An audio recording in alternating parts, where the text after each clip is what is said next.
Bonsoir mes chers élèves. Ce soir, je m'adresse aux élèves première bac scientifique et technologique et je vous présente le deuxième exercice d'une série de deux exercices. J'avais déjà fait le premier exercice. Je vais vous laisser le lien au-dessous en description pour les élèves qui veulent voir cet exercice. Je vais vous expliquer le sujet de cet exercice. Alors, il s'agit d'un cylindre de rayon R égale à 12 cm et de moment d'inertie G delta égale à 0,3 kg mètre au carré. Et le deuxième solide, donc S, de masse M égale à 10 kg. Les deux solides sont reliés par un fil. Donc ce fil, il est sans masse et inextensible. Ça veut dire que sa longueur ne change plus. Cette extrémité basse est liée ou bien est fixée à S, tandis que l'autre extrémité est enroulée sur la périphérie du cylindre. Le cylindre donc tourne autour de delta sans frottement. Bon, je vais vous lire les questions et en même temps les expliquer. La première question, on est le bilan des forces exercées sur le système. Donc le système est formé par les deux solides, vous voyez le cylindre et le solide S. La deuxième question, alors à t égale à 0, on libère S dont le centre de gravité G occupe la position A, sans vitesse initiale, alors c'est-à-dire VA égale à 0. À un instant ultérieur, alors G occupe la position B et sa vitesse est VB. Après que S a descendu d'une distance L égale à B égale à 12 mètres. Alors donc la question, en appliquant le théorème de l'énergie cinétique, calculer VB.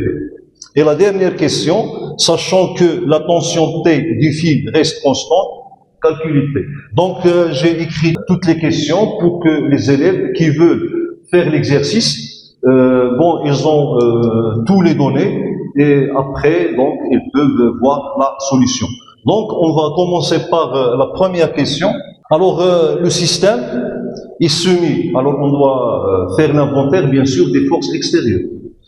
Alors, il y a le poids du système qui est la somme de poids de S. Donc, je vais représenter ici le poids du solide S, PS, et le poids du cylindre. Donc, voilà P, C. La deuxième force est la tension exercée par le fil sur le solide. Alors voilà donc la tension à une direction qui est confondue avec le fil. Le fil exerce une tension aussi sur le cylindre. Alors cette tension a pour sens vers le bas parce que le fil tire le cylindre vers le bas et puisque le cylindre est fixé, alors il tourne. Okay. Donc là on a T'. Et la quatrième force, c'est l'action mécanique exercée par l'axe. Et puisqu'il n'y a pas de frottement, donc cette action mécanique a la même intensité que PC et la même direction, mais sens inverse. Alors voilà, si je veux représenter T, je la représente ainsi. Voilà. Donc voilà, donc je vais la nommer par R. Bon, j'ai écrit ici les forces. La deuxième question, alors la deuxième question, à t égale à 0, on a libéré le solide sans vitesse initiale de la position où se trouve G, supposons que c'est ici où se trouve la position A. Et après qu'elle a parcouru une longueur L de 12 mètres, donc G occupe la position B, donc le solide, donc G chute verticalement. Voilà. Donc voilà la position B. Alors donc voilà la distance avec laquelle a descendu le solide, L. Alors L, on a dit égale à 12 mètres. Et lorsque G arrive au point B, sa vitesse est VB. Et nous, on cherche à calculer VB. Bien sûr, on va appliquer le théorème de l'énergie cinétique. Donc, pour appliquer le théorème de l'énergie cinétique, je dois calculer ou bien exprimer les travaux de toutes les forces qui s'exercent sur le système. Et puis, on sait que, d'après le théorème de l'énergie cinétique, dans un repère terrestre où on étudie le mouvement du cylindre, on a la variation de l'énergie cinétique égale à la somme des travaux de toutes les forces et couple de forces exercées sur le système. Deuxième question. D'après théorème de l'énergie cinétique, delta EC, la variation d'énergie cinétique du système, égale à sigma des travaux, des forces et couples de forces qui s'exercent sur le système. Donc, on va commencer par exprimer delta EC. Alors, delta EC égale. Tout d'abord, je dois exprimer l'énergie cinétique du système, et puis on va faire sa variation. Alors donc, on a EC, donc énergie cinétique du système. Donc EC, c'est la somme de l'énergie cinétique du solide ECS plus l'énergie cinétique du cylindre. Bon, l'énergie cinétique du solide, puisque le solide elle est au mouvement de translation, donc on exprime EC tout simplement en fonction de la masse et de la vitesse du centre de gravité, puisque ce solide est indéformable, donc tous les points ont la même vitesse. Donc égal à 1 demi mv au carré. Donc v c'est la vitesse du solide. Voilà. Et puis l'énergie cinétique du cylindre, alors donc le cylindre est en rotation, donc on va appliquer la relation de l'énergie cinétique en rotation. C'est 1 demi J delta fois oméga au carré. Ça veut dire la vitesse angulaire du cylindre. Donc finalement on a l'énergie cinétique donc du système, c'est 1 demi mvs au carré plus 1 demi J delta oméga au carré. Donc avant de passer à l'application du théorème de l'énergie cinétique, je dois exprimer cette énergie en fonction de Vs. Ok? Alors parce que oméga, on peut l'exprimer en fonction de Vs. On va faire un raisonnement simple. On va considérer un point qui appartient à la périphérie du cylindre. Alors ce point appartient en même temps au fil. Okay? Ça veut dire que la vitesse linéaire des points qui appartiennent au cylindre n'est autre que la vitesse linéaire du fil. Et puisque le fil il est inextensible et son masse, donc sa vitesse linéaire égale à la vitesse du solide. Ça veut dire la vitesse de son centre d'inertie ou bien son centre de gravité. Ok? Alors donc puisqu'on a la vitesse des points qui appartiennent à la périphérie du cylindre, ok, on peut relier cette vitesse à la vitesse angulaire du cylindre. Donc la vitesse angulaire du cylindre égale à Vs sur R. Bon, on a oméga égale à Vs sur R. Ça veut dire que EC du cylindre égale à 1 demi J delta, donc Vs sur R, le tout au carré. Et par la suite, on aura donc l'énergie cinétique du système égale à l'énergie cinétique du solide, c'est 1 demi mvs au carré, plus l'énergie cinétique du cylindre, ça veut dire 1 demi J delta Vs au carré sur R au carré. Alors là, on peut donc factoriser par Vs au carré. Finalement, EC égale à 1 demi facteur de M plus J delta sur R au carré, le tout fois Vs au carré. Donc voilà l'expression de l'énergie cinétique en fonction de Vs. Maintenant, on va exprimer delta EC, ok? Donc delta EC égale à l'énergie cinétique finale moins l'énergie cinétique initiale. Égale. L'énergie cinétique finale, ça veut dire que Vs égale à Vb, donc je remplace ici Vs par Vb, 1 demi facteur de M plus J delta sur R au carré, facteur de Vb au carré, plus l'énergie cinétique initiale, c'est nul, puisqu'on a libéré le solide sans vitesse initiale. Ok? Donc là, VA égale à 0. Donc voilà l'expression de delta EC. Maintenant, on va exprimer les travaux des forces extérieures qui agissent sur le système. Donc, commençons par exprimer le travail de poids. Alors donc, travail de poids égale à travail de poids du solide plus travail du poids de C. Voilà, égal. Bon, le travail du poids. Alors, 2S. Alors, on va appliquer la relation simple. On va tout d'abord voir ce travail, est-ce qu'il est résistant ou bien moteur.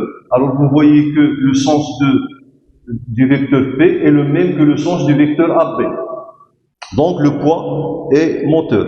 Et par conséquent, travail de PS égale à mg fois L, ok, plus travail de PC. Alors vous voyez que le travail du poids du cylindre, puisqu'il coupe l'axe de rotation, donc son travail est nul. Puis, on va passer au travail de R. Donc le travail de R égale à 0. Pourquoi? Parce que R passe aussi, ou bien coupe l'axe de rotation, puisqu'il n'y a pas de frottement. L'action du cylindre travaille lorsqu'il y a frottement. En absence de frottement, R coupe l'axe. Donc ce travail est nul parce que R coupe l'axe, coupe delta. Puis, on va exprimer le travail de T. Ok? Alors, travail de T égale, on va procéder par la méthode géométrique. Donc, travail de T entre A et B n'est autre que le vecteur T, produit scalaire AB. Ok? Alors, égale à T, l'intensité de T fois l'intensité de AB fois cosinus. Ok? Alors, vous voyez que le vecteur T et le vecteur AB ont deux sens inverses. Ça veut dire que l'angle que forme ce vecteur, ça veut dire T avec AB, c'est pi, cosinus pi. Et on trouve finalement égal à moins T fois AB. Il nous reste donc à exprimer le travail de la force T'. Donc, travail de la force T' égale. Alors, T' donc est appliqué sur un solide en rotation. Alors, on va appliquer la formule du travail dans le cas de rotation. Donc, égal à le moment par rapport à delta de T' fois l'angle balayé delta θ. Donc, delta θ, c'est l'angle balayé entre l'instant où S se trouve à A et l'instant où S se trouve en B. Ok? Donc, tout d'abord, je vais exprimer M delta de T', ici c'est T', égal. Alors, vous voyez que donc T' favorise le mouvement, ok, de C. Donc, ce moment, elle est positive. Alors, on va choisir ce sens. Ça veut dire le sens de rotation de C qui est le sens positif pour calculer le moment. Voilà le sens positif. Et puisque T, ok, elle est tangente à la périphérie ou bien la circonférence du cylindre, ça veut dire que la distance qui sépare la ligne d'action de T' à l'axe de rotation, c'est R. Le rayon, c'est la distance R qui est égale au rayon. Donc, T' égale à T' fois R. Et delta θ. Ok? Delta θ. Donc, l'angle balayé.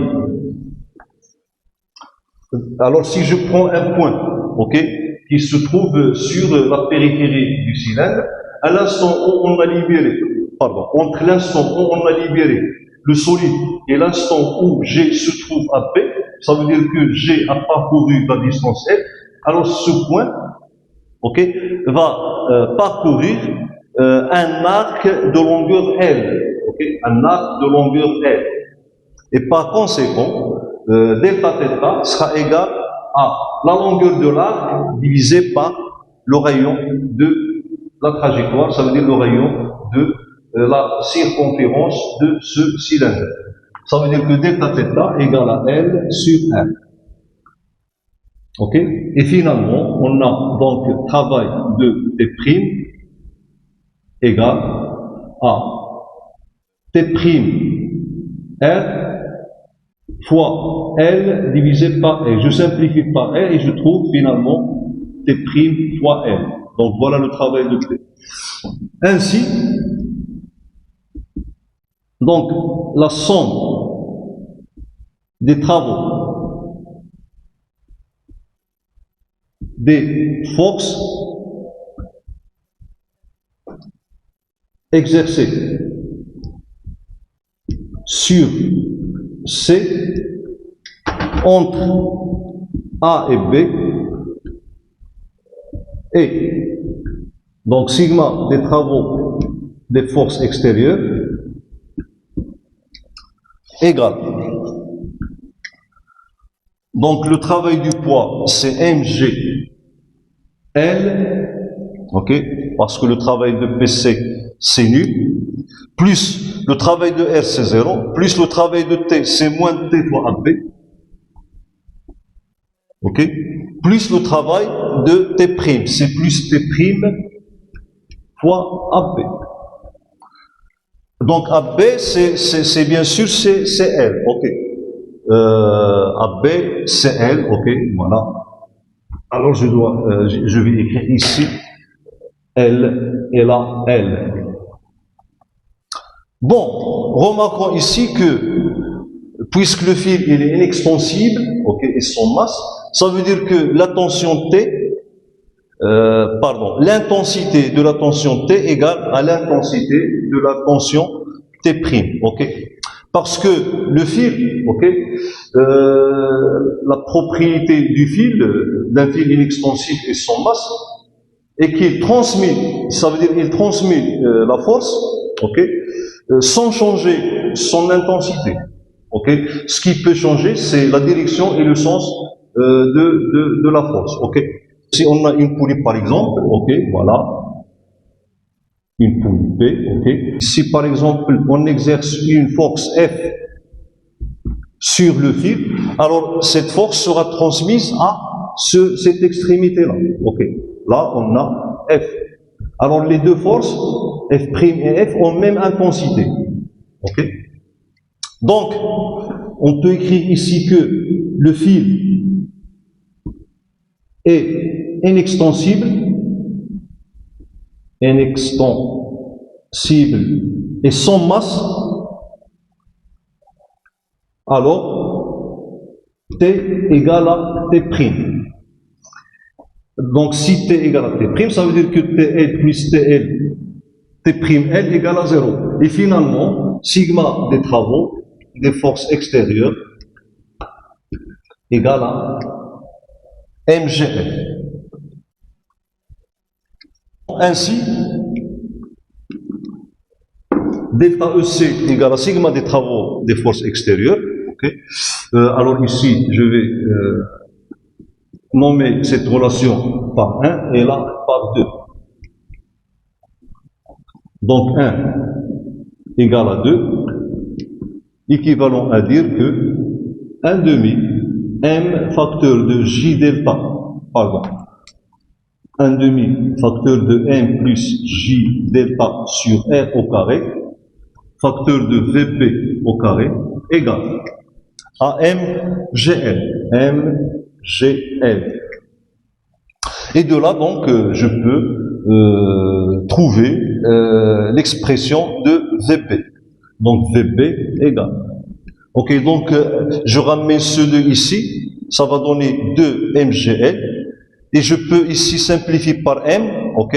Alors là, il reste 1, et là, j'aurai J delta sur M au carré. Ça veut dire que VB sera égal à G L divisé par.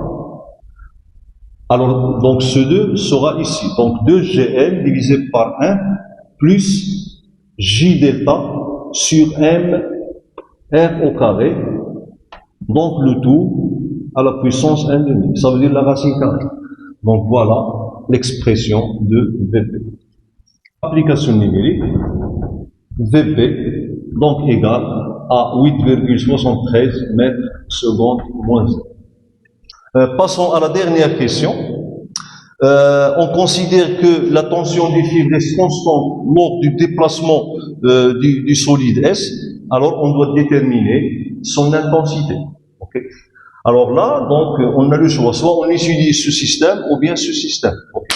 Donc on peut étudier ce système, c'est plus facile. Okay. Même chose pour celui-là. Okay. Alors donc on va considérer.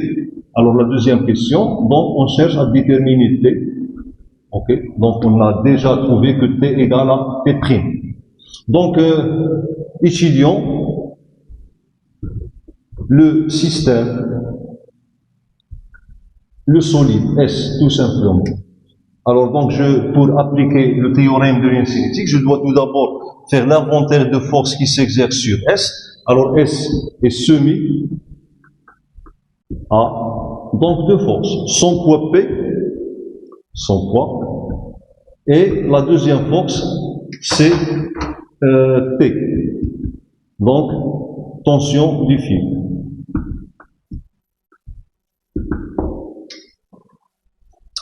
Alors donc d'après théorème de l'énergie cinétique, on a travail de PS plus travail de T égale à delta EC.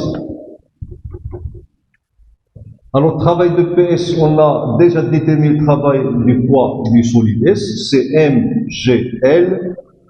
Et on a déjà déterminé le travail de T, c'est moins, parce que le travail de T est résistant, c'est moins T fois L, ok, égal à delta EC, c'est 1,5 MVB au carré, plus 0, parce que 1,5 MVA au carré égale à 0, puisque VA égale à 0.